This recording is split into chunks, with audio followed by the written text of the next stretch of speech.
Today's Sunshine Note is titled, Wanna Be Mugged? Take the Jericho Road. Which of these three do you think was a neighbor to the man who fell into the hands of robbers? The expert in the law replied, the one who had mercy on him. Jesus told him, Go and do likewise. Luke chapter 10, verse 36 and 37. If you didn't want to get mugged, you tried to avoid traveling down the 17-mile stretch of rough, rocky road between Jerusalem and Jericho. Everyone who heard Jesus' story of the Good Samaritan would have instantly thought, oh, shouldn't have been on that road alone.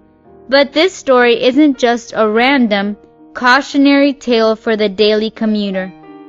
It's a response to a lawyer's question, who is my neighbor? He had just asked Jesus how he could gain eternal life for himself through his own actions. Jesus affirmed that loving God and neighbor is the highest action one can do, but he wanted specifics to make sure he had a list of do's and don'ts to follow.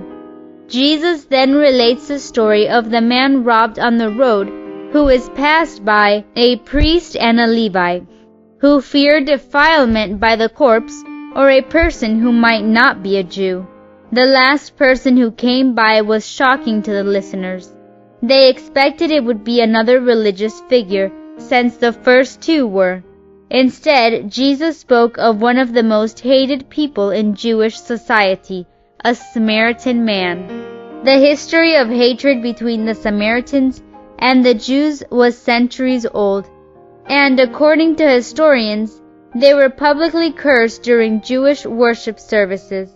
On a daily basis, the priest prayed that Samaritans not be given eternal life when they died.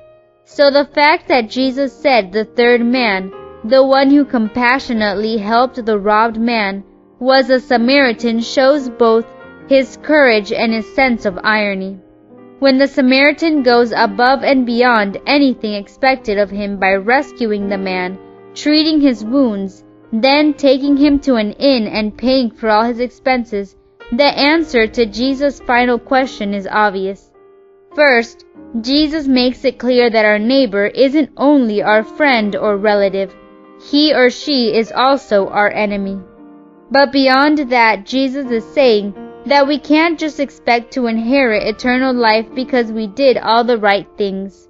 Eternal life is about letting God influence your life and change your heart, so that you reach out to whoever needs you, even if it's your hated enemy. What we must do to be saved, love our enemies, is larger than what we can do on our own, and so Jesus' point is made. You can't save yourself. You need grace. You need a changed heart.